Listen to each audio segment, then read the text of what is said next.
Hello tout le monde, aujourd'hui on se retrouve pour une nouvelle vidéo un petit peu plus spéciale parce que là nous allons parler jeunesse. Nous allons parler de Monique Gimello. C'est une autrice que j'ai rencontrée lors d'un salon du livre à la Phare des Oliviers, donc à côté de chez moi.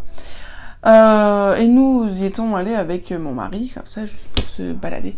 Et j'ai eu un réel coup de cœur pour cette autrice jeunesse, dont j'ai acheté 5 de ses bouquins. Voilà.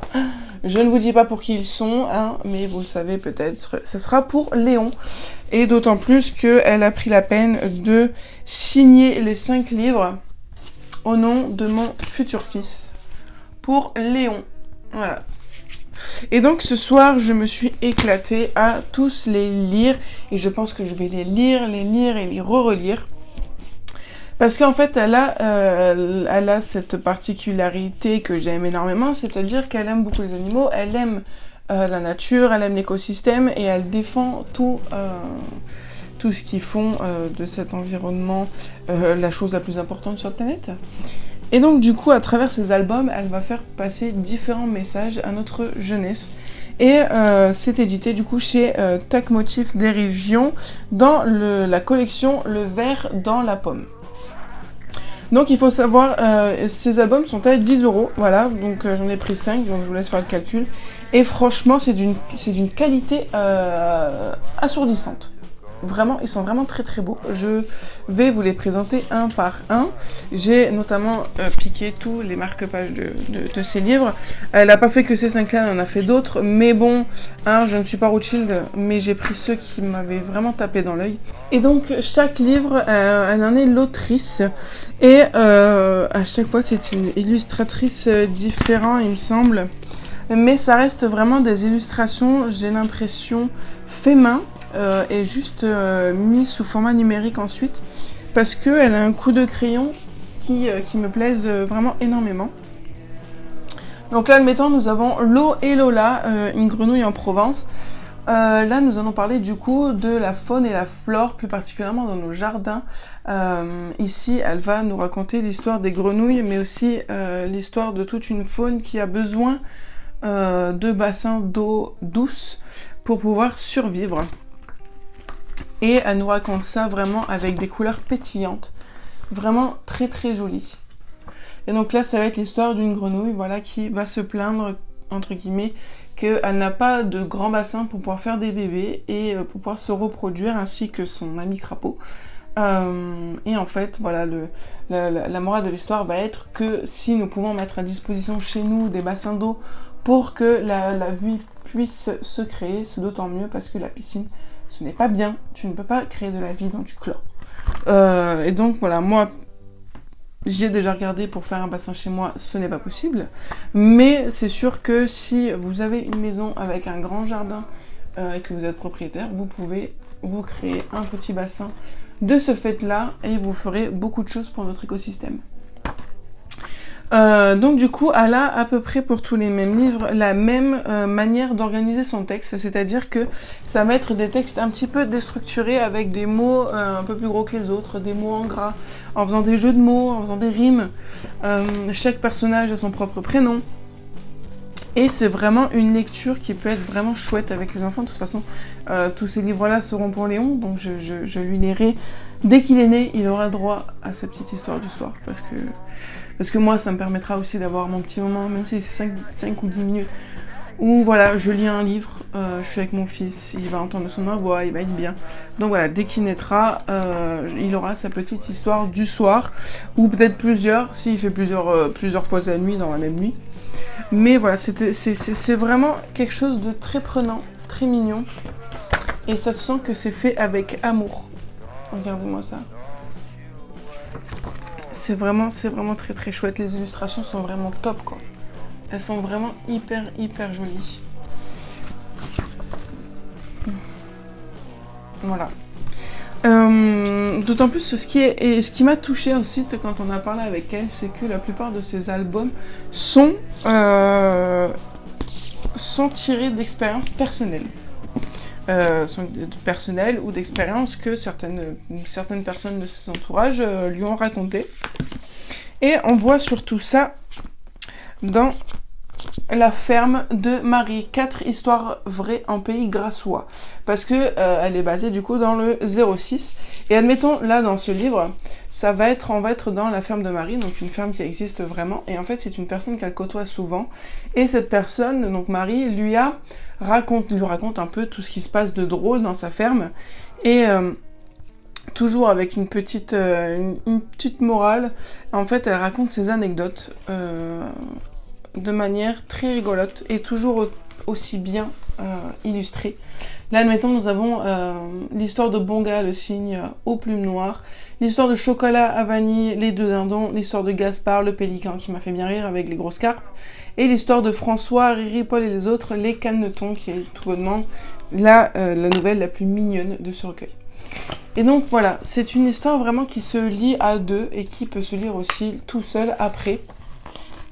Parce qu'il y a très peu de texte, ou alors les peu de texte qu'il y a, il est vraiment très compréhensible. Et d'autant plus avec les illustrations, voilà, ça fait vraiment le complément. Et c'est vraiment que de la joie et de la bonne humeur, c'est que de l'amour. Et c'est vraiment des albums que je chéris vraiment de tout mon cœur.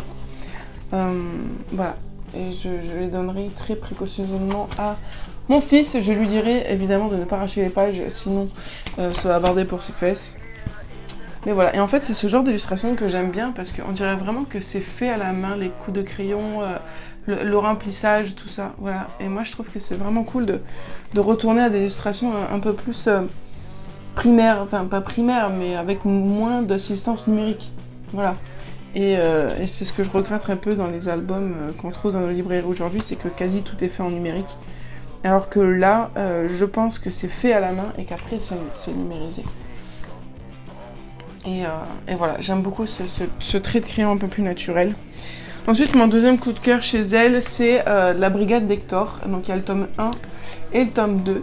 Donc c'est sur deux sujets différents. Ici, nous sommes plus sur l'attachement de l'enfant à son doudou et le bienfait que fait un doudou à un petit enfant.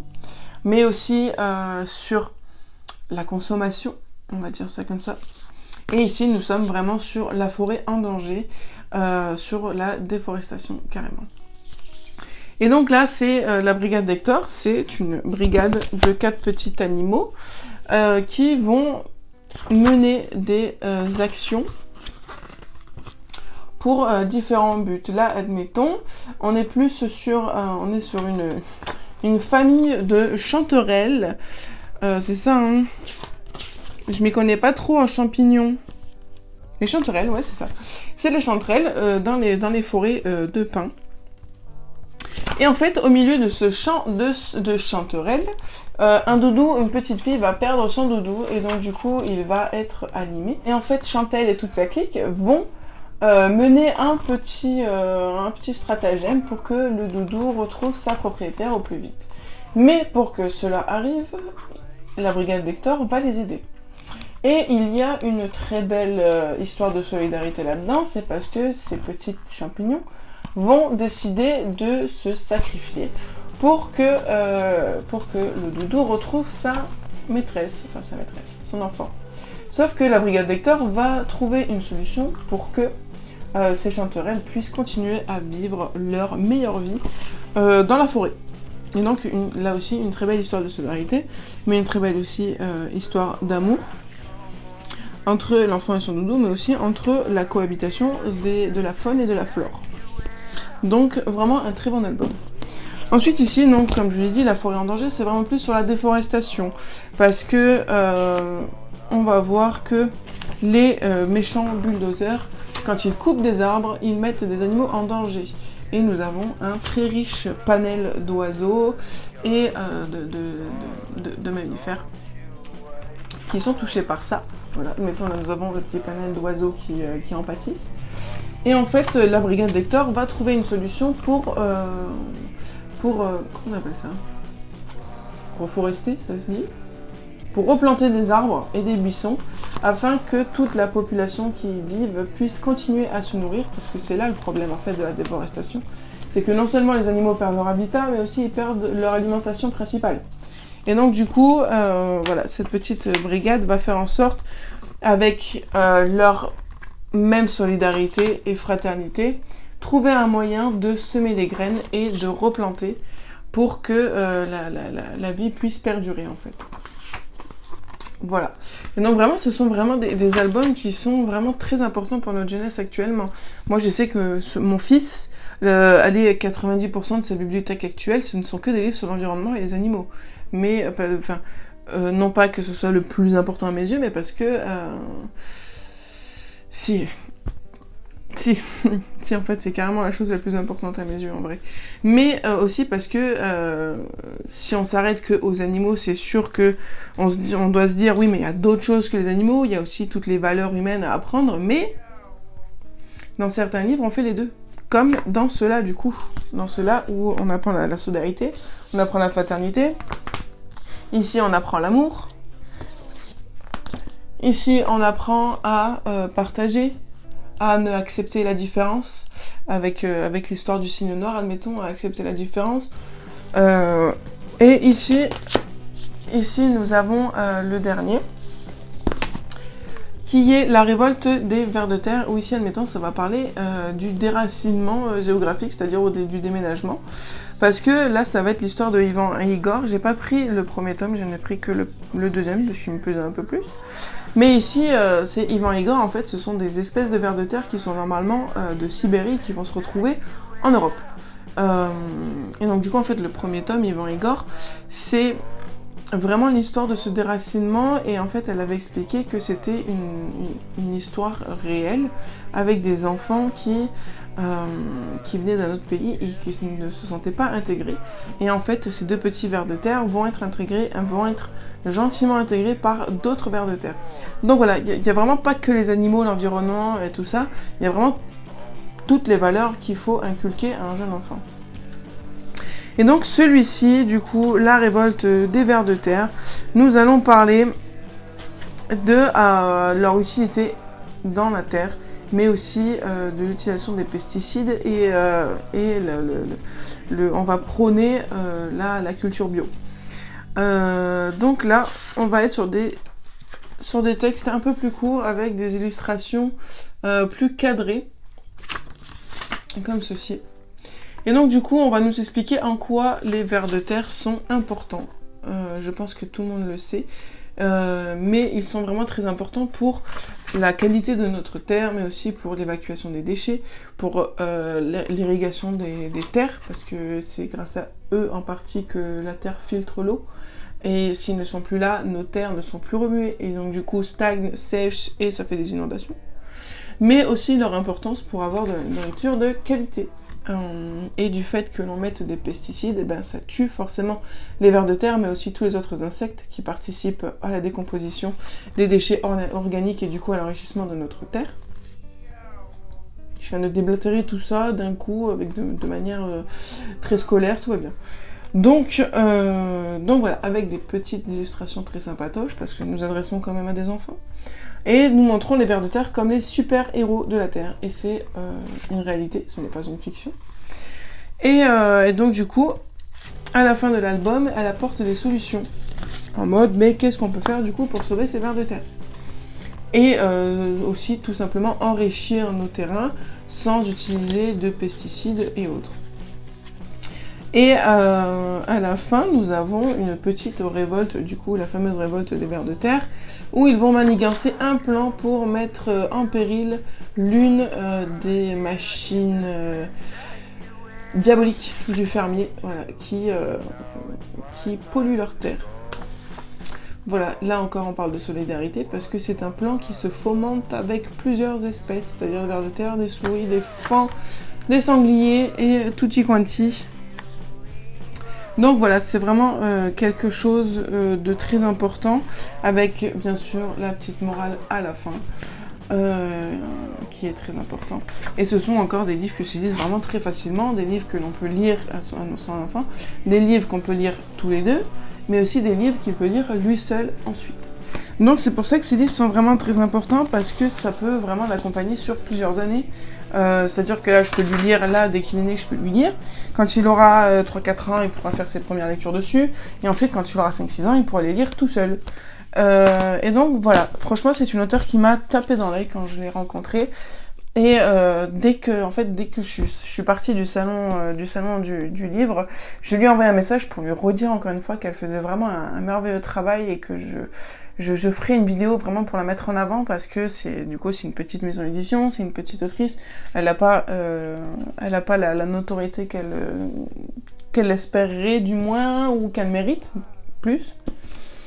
Et voilà, en plus, d'autant plus qu'elle m'a dit que là, elle travaillait sur un 7e album et que je devrais lui envoyer un message lorsque Léon sera né pour qu'elle m'envoie son dernier ouvrage en tant que cadeau de naissance. Voilà, donc c'est vraiment vraiment chouette de faire des rencontres comme ça, très humain, ça fait du bien, ça fait vraiment du bien d'échanger autour de cette passion du livre, quoi, d'autant plus maintenant qu'il y aura Léon, ça sera encore quelque chose de beaucoup plus important pour moi que ça l'est maintenant, parce que je vais avoir envie de lui montrer tous les bonheurs que c'est de lire, toutes les possibilités qu'il existe, tous les mondes qui existent, toutes les manières qui pourraient l'aider à se développer, enfin voilà, vraiment je pense que la lecture va être un lien très fort entre lui et moi, en tout cas c'est ce que je vais essayer de faire.